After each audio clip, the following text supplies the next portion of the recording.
As numbers are trickling in the high-stakes presidential race in the United States of America, our colleague Him Kaur Saroya gets you the latest.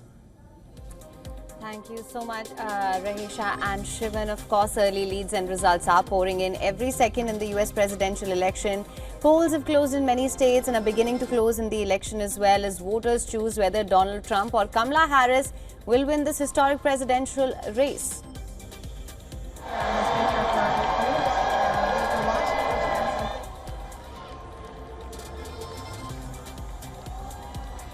Donald Trump and Kamala Harris have both opened their account in this action-packed presidential race. Donald Trump has won the election in 23 states.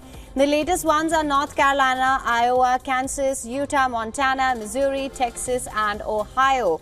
On the other hand, Harris has 14 states: Oregon, California, Washington, District of Columbia, Colorado, New York, Delaware, all Democratic strongholds. That gives Harris 179 from what we can see at the moment. Of course, we know that that figure has been changing. If I were to just give an update on that quickly, Harris is currently at 187. So it's bumped up from 179 to 187 of the electoral votes, and Trump is currently at 230. That number for now at least remains unchanged. With Pennsylvania also currently tilting towards Trump, the Republican candidate leads in all swing states. The only exception being that's Nevada. So the key races that we're looking out for right now, and the numbers are going to slowly start coming in. It's Arizona. Trump has already won in Florida, Georgia, Michigan. These are the states where the Reds are leading. North Carolina, Trump again, as I mentioned, has won. And Pennsylvania and Wisconsin, of course, all in the red. For Nevada, the results are expected. So that could really come in any time now.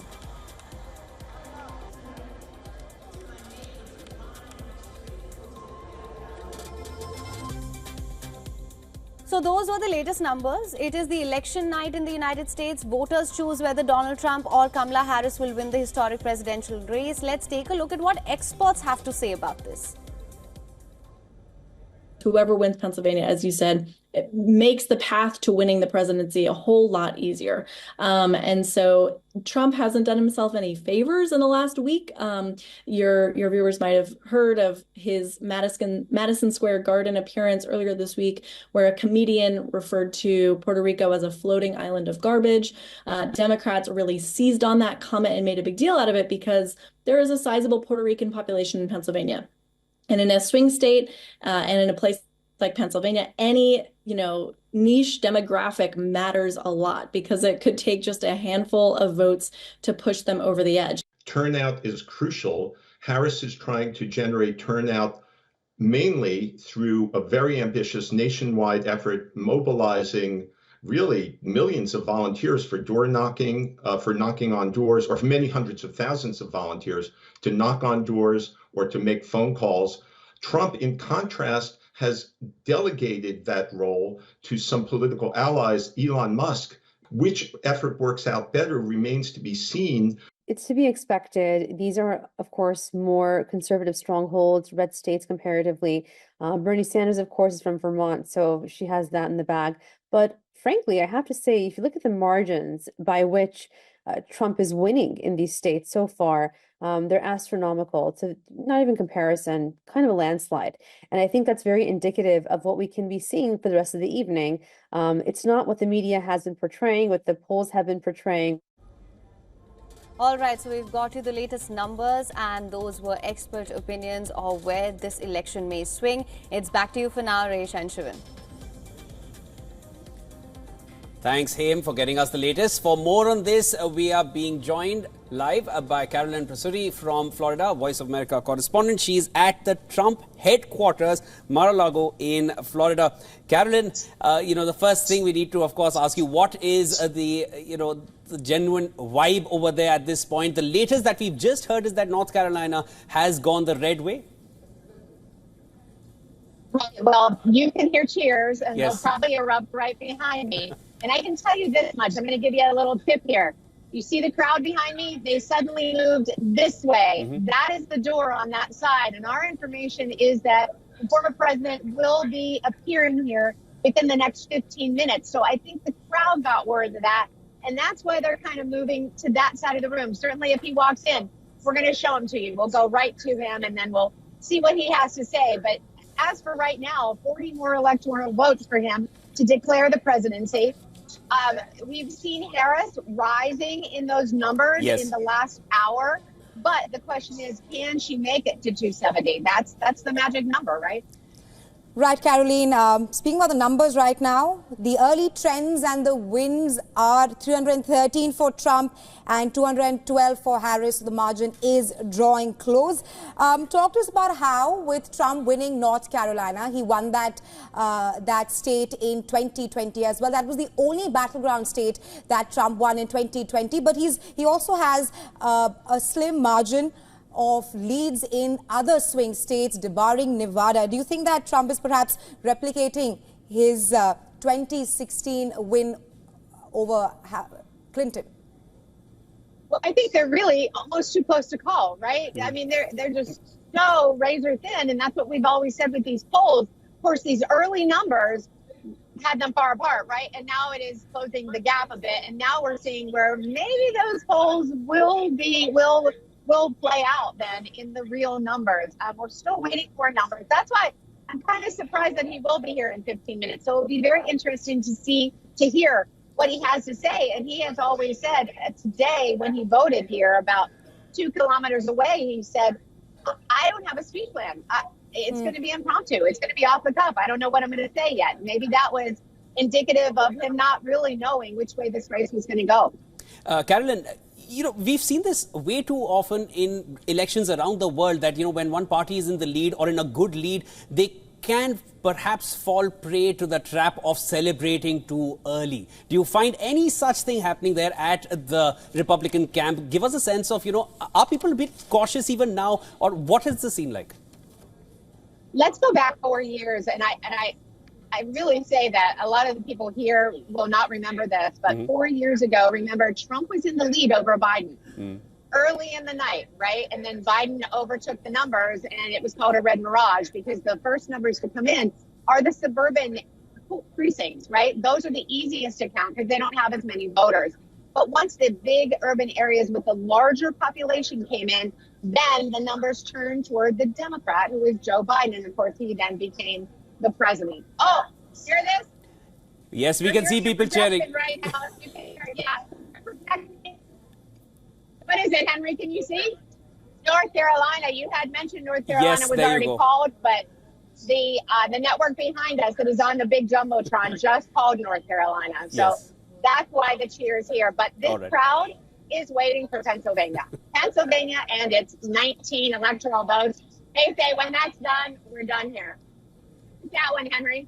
Right, Caroline, by the time we wait for Trump to arrive there and give out, we'd wait and see what he has to say. Talking about the state of Pennsylvania, how do you see the chances of the Red Camp perhaps winning that very essential battleground state? Because they say that the race to the White House and the path towards the White House... I'm so sorry. No, I can tell. Is it Trump who's just arrived? Has Trump just arrived here? Because I can see everyone looking that side and moving that side at a speed. You know what it is? It's interesting because this is a live picture of this location, and it's being broadcast all over the United States, and so they know they're on camera. And that's why they're yelling, and now the USA chant is starting. USA, USA. You can hear that behind me. And they see themselves on the jumbotron. It's kind of like when you're in a concert and the camera centers in on you. It's very much like that here. When they see themselves on the jumbotron, they know that they're on the live stream that is being broadcast across the country. Yes. Carolyn, the blue wall states, when we talk about, where the race is still close to call, what is the sense that you're picking up at this point? Pennsylvania, one you already mentioned, and then, of course, we have Michigan, and we have Wisconsin, and we have Georgia, Michigan. There have been, the race has been close. Right. Give us a sense of, what is the Red Camp hoping for in these places? Like, is it a sure shot win that they're expecting, or what is it? So we're talking about Michigan, Wisconsin, and Minnesota as being the blue wall. Again, very low here. Those being the blue wall, we just have to wait and see. The numbers aren't enough yet to call those states. So we don't know if there's going to be that blue wall. But then the other question is, even with that blue wall, can Harris pull this out? We are still at 187 and 230. I haven't seen that change. for a while. Yes. And that is with North Carolina. So I'm looking at the map. Right, Carolina, till the time we wait for Trump to arrive. I do see North Carolina now. Yeah, North Carolina was in the 230 before. So North Carolina, South Carolina, Florida, Alabama, yeah, all those red states in the Sun Belt. And that was another way to victory for Harris. They talked about that. If they didn't get the swing states, then they were going to get the Sun Belt state. It doesn't look like she's getting the Sun Belt states, but she could pick up a few more swing states because a lot of them are still in play. Yes. Actually, North Carolina is really the first one that was decided, right? I'm looking at my map again. We don't have Arizona. We don't have Nevada. We don't have Wisconsin. We don't have Michigan or Pennsylvania.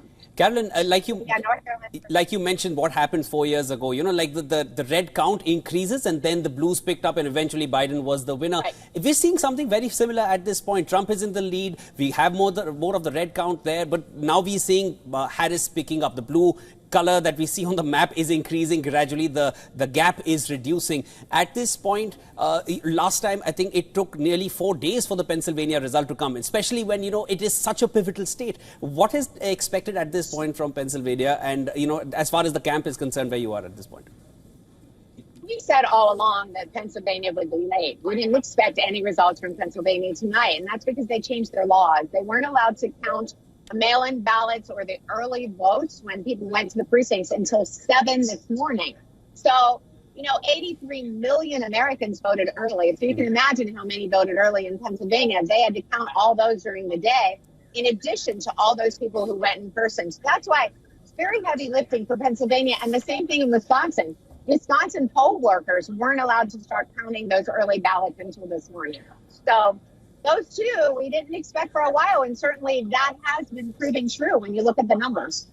Right, Caroline, talking about the battleground state of Pennsylvania, while it's a neck-and-neck battle between both the red and the blue camp, a total of 19 electoral votes. It can also be because of a ton of early mail-in ballots which are being counted in Pennsylvania, which may give us a sense that perhaps Pennsylvania is swaying towards Harris. But the question being is that will Trump be able to chip away the race as the votes will be counted? Till now, at least 35% of votes have been counted in the battleground state of Pennsylvania. So it's too early to call which side that very essential battleground state sways.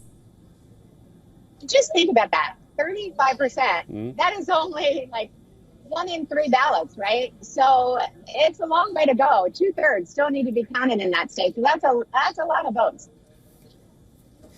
Carolyn, you know, at this point, there were certain voices which suggested that when it came to the economy, that is where people kind of put their faith in Trump more than Harris. When it came to abortion, it was very clear it was Harris more than Trump. But, you know, what has been the biggest winning factor for him as of now for the kind of gains that we've seen him make till now? Immigration. Immigration was huge for him. Almost every person that I've talked to at every Trump rally has said, immigration is my #1 issue. Immigration is what bothers me. We need to close the borders. We need to put America first. We need to, you know, Trump had gone with the line that these are migrant criminals who have been led into this country. And a lot of people then embraced that idea and would repeat it back to me when I would interview them. And so immigration, #1 issue. Never did any Republican mention abortion to me when I was on the campaign trail, but they would mention the economy. They all said it's cost so much more for eggs, for bread, for whatever. My son can't get his own apartment because he's in his 20s and he just can't afford it. These are the comments that I heard from these Trump voters, and those were the 2 issues that really moved them along. And as you said, on the other side for Harris, it was definitely abortion. Whenever I would talk to the Harris voters, it was all about abortion, women's choice. Women need the choice. And then they would also say just general freedom for others. The community, the gay community, you know, they said, we want the freedom to be who we are. Right. And Harris gives us that. Right, Caroline, just to add to that, immigration. Behind us, there's a more cheers in the back? This is Pennsylvania.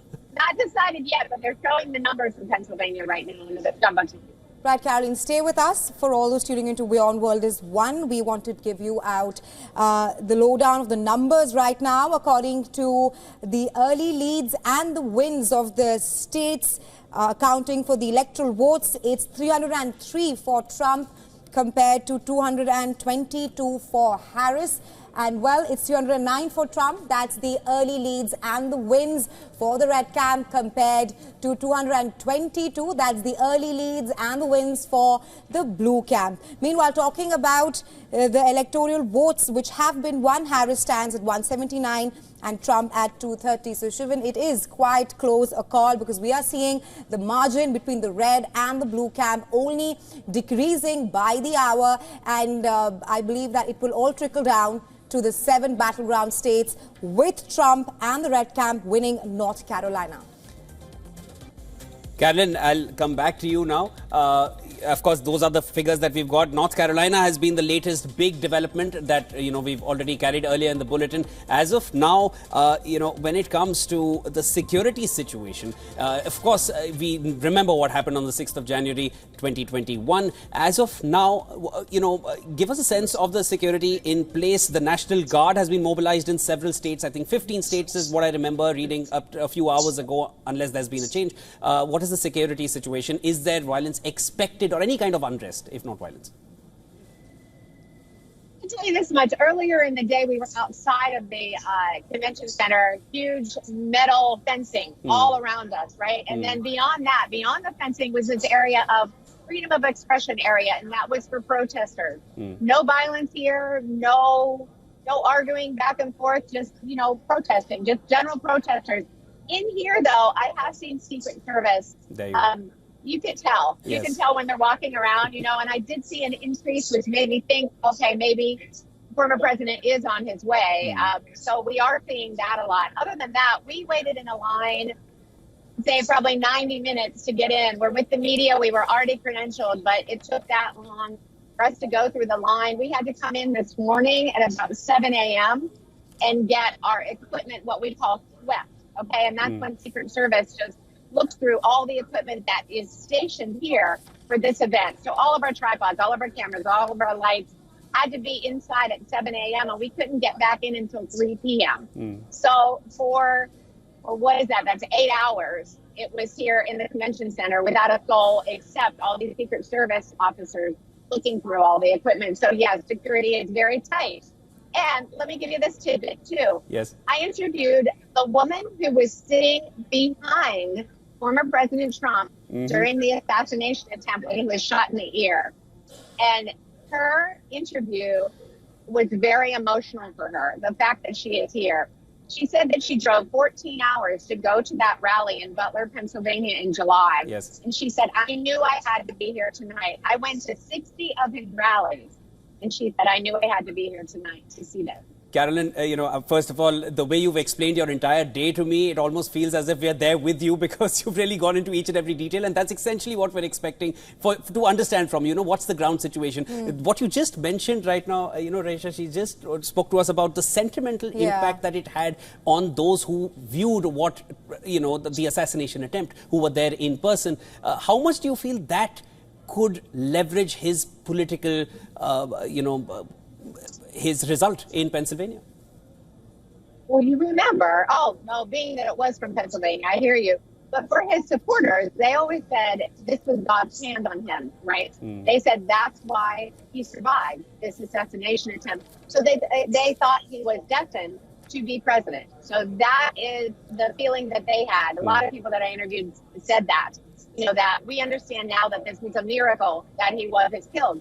And then for it to happen again, of course, he didn't get shot. The Secret Service found the man that had the gun on the golf course before anything could happen.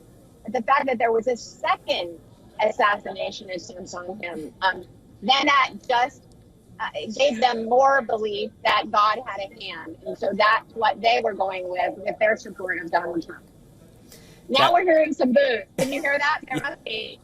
I don't know what that one's about, but they just announced another stay, I think, behind us. Well, we were hoping to catch a glimpse of the former president there because it's been about 15 minutes, but I guess it'll need to wait a little longer as of now. Thank you so much for getting us the latest, Carolyn. It was an absolute pleasure speaking with you and understanding really what's happening there at the Trump headquarters. Thank you so much. My pleasure, too. Yes. Take care.